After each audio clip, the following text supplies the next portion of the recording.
Bicara tentang peristiwa penembakan dengan senjata api di sekolah atau school shooting, Amerika Serikat mungkin langsung terlintas di benak kita. Negara ini sudah sedari lama melegalkan senjata api. Tetapi bila jatuh di tangan yang salah, senjata api bisa membuat nyawa orang melayang sia-sia.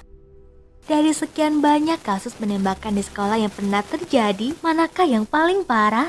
Dan apa motivasi pelaku sampai tega melakukan hal itu? Berikut 7 peristiwa penembakan di sekolah. Penembakan di Oikos University. Pada 2 April 2012, seorang laki-laki bersenjata menembaki orang-orang di Oikos University, sebuah perguruan tinggi Kristen Korea di Oakland, California. Pelakunya adalah Won Eul-go yang dulunya merupakan siswa di universitas tersebut. Kronologinya, pelaku berdiri di ruang kelas ketika jam perkuliahan berlangsung. Ia memerintahkan semua orang untuk berbaris di dinding lalu menembaki mereka. Akibatnya, 6 mahasiswa dan seorang dosen tewas serta melukai 3 orang. Belakangan, pelaku diketahui mengidap skizofrenia paranoid. Mengutip The Mercury News, pelaku diganjar dengan 7 hukuman seumur hidup. Tapi sebelum hukumannya selesai, pelaku meninggal di penjara pada 20 Maret 2019. Penembakan di Red Lake. Peristiwa ini terjadi pada 21 Maret 2005 di Red Lake, Minnesota. Awalnya, pelaku yang bernama Jeff Weiss membunuh kakeknya dan kekasih kakeknya di rumah mereka. Setelahnya ia mengambil senjata dan rompi anti peluru milik kakeknya lalu pergi ke sekolah menengah atas Red Lake. Pelaku yang dulunya pernah sekolah di sana mulai menembaki orang-orang.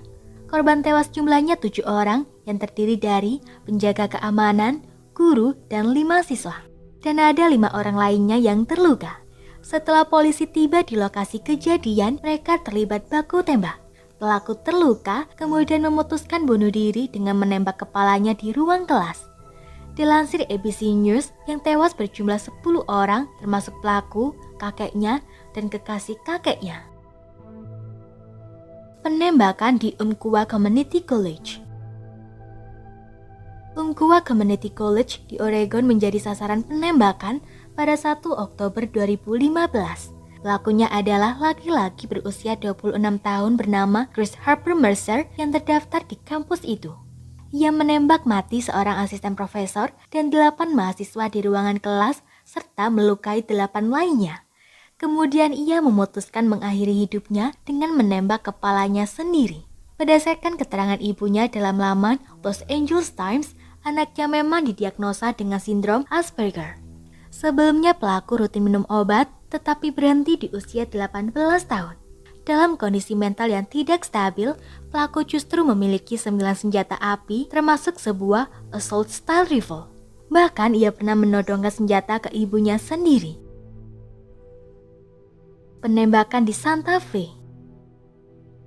Peristiwa berdarah terjadi di SMA Santa Fe, Texas pada 18 Mei 2018. 8 pelajar dan 2 guru tewas, sementara 13 lainnya luka-luka. Ternyata pelaku adalah siswa di sekolah tersebut yang bernama Dimitrios Magortsis yang umurnya baru 17 tahun.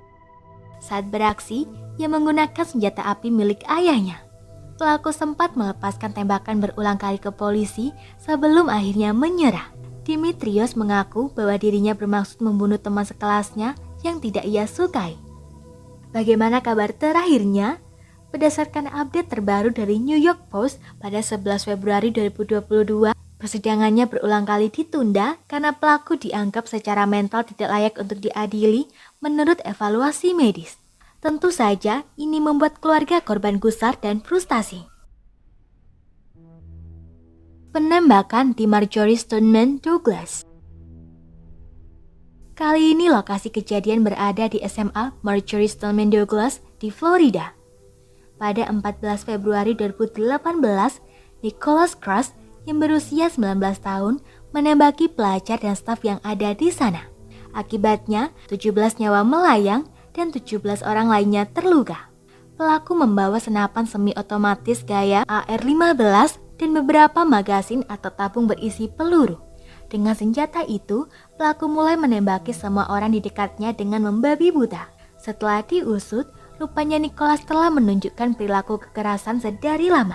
Mengutip CPR, pelaku pernah menodongkan pistol ke saudara laki-laki dan ibunya sendiri. Selain itu, pernah melempar batu ke orang lain dan menembak ayam dengan senapan angin. Penembakan di Sandy Hook.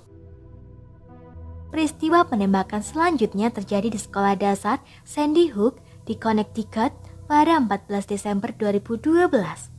Pelakunya adalah Adam Lanza, pria berusia 20 tahun yang merenggut nyawa 26 orang tak berdosa.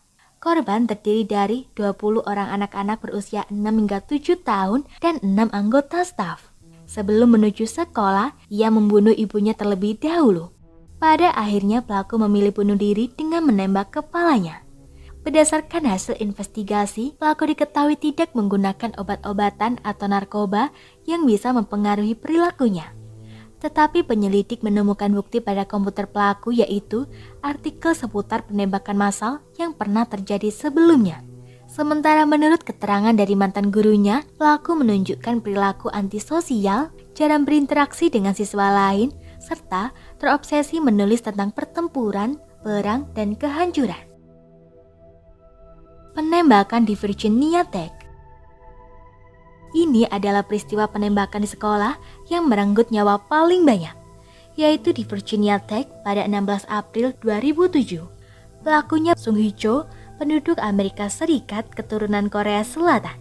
Dengan pistol semi-otomatisnya, 32 orang tewas dan 17 lainnya terluka.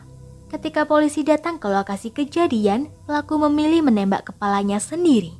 Bisa dibilang, ini adalah peristiwa penembakan di sekolah di Amerika Serikat yang paling mematikan sepanjang sejarah.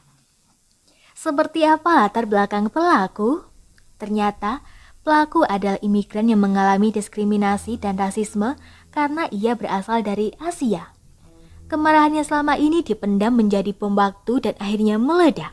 Selain itu, pelaku telah didiagnosis dengan mutisme selektif, yaitu ketidakmampuan seseorang untuk berbicara pada situasi sosial tertentu dan depresi berat.